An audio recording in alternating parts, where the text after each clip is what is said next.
amazing lemon drizzle cake. So to start off with, all the ingredients, it's really important, are at room temperature. You don't want any cold ingredients that are going to seize up the mixture, so everything's at room temperature, particularly the butter. It won't mix particularly well if it's not at room temperature.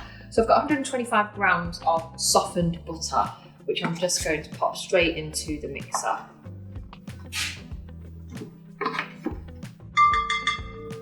And then to that, I'm going to add 150 grams of caster sugar.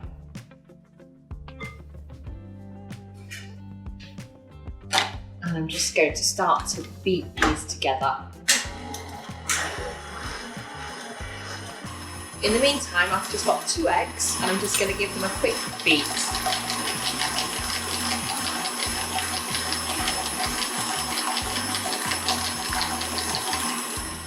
I'm just going to increase the speed on our butter and sugar now until it gets light and fluffy.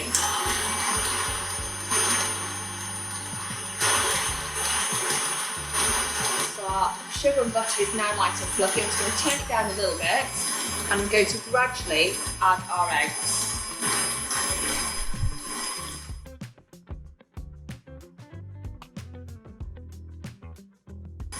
That's all incorporated nicely.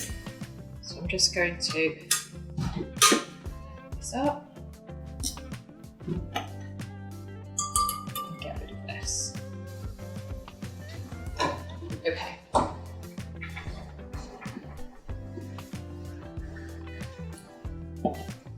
So my mixture's incorporated nicely, the butter, the sugar and the eggs.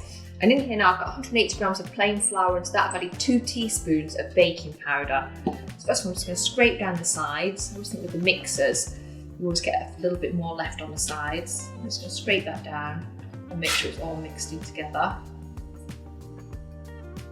And now I'm just going to mix in gently the flour and the baking powder.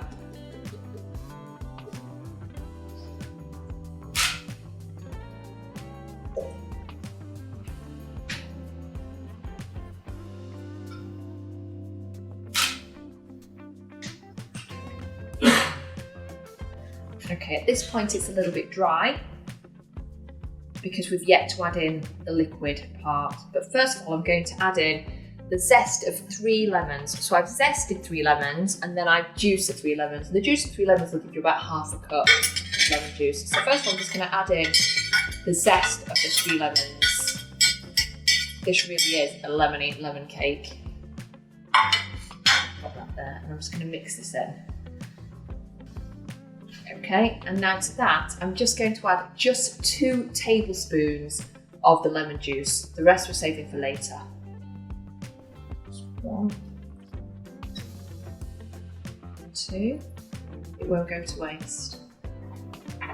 And then to that, I'm also going to add 4 tablespoons of room temperature milk.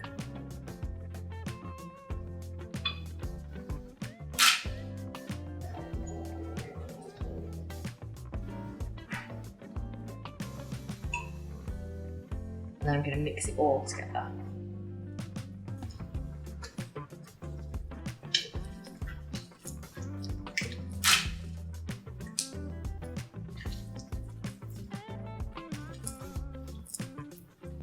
Make sure you get all the flour that might be stuck at the bottom. Perfect. Okay. So here I've got a 2-pound loaf tin. And you can either grease it and cover it with flour to prevent sticking, but I've just put a cake liner in, which is just as easy. And then I'm just going to pop my cake batter into the tin.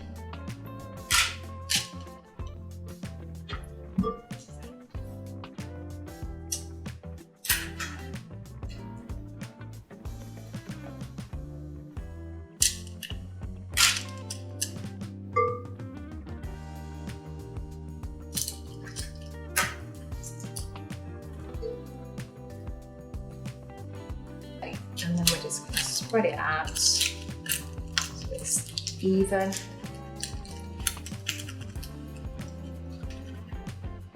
Okay, and then this is going to go into the oven at around 180 degrees, and you know it's ready when a skewer goes in and comes out and it's clean.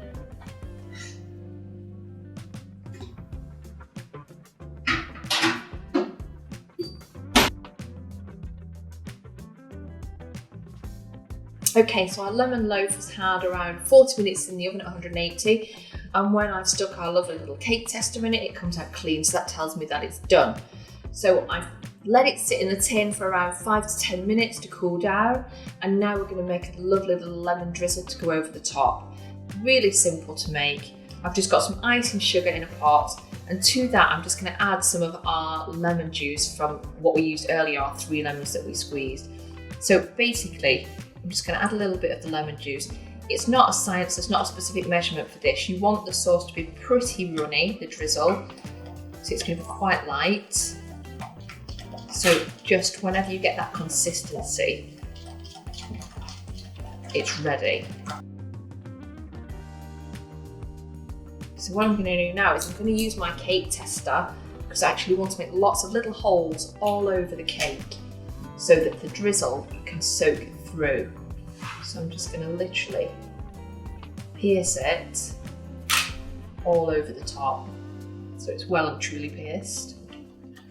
And then I'm going to take this lemon glaze, drizzle, whatever you want to call it, lemon deliciousness, and I'm just going to drizzle it all over the top, and it's going to soak through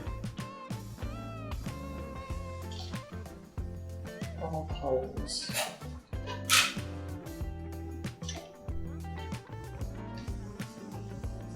Doesn't matter if it runs over the edges.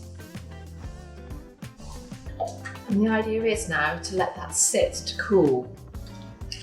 See if you can wait that long.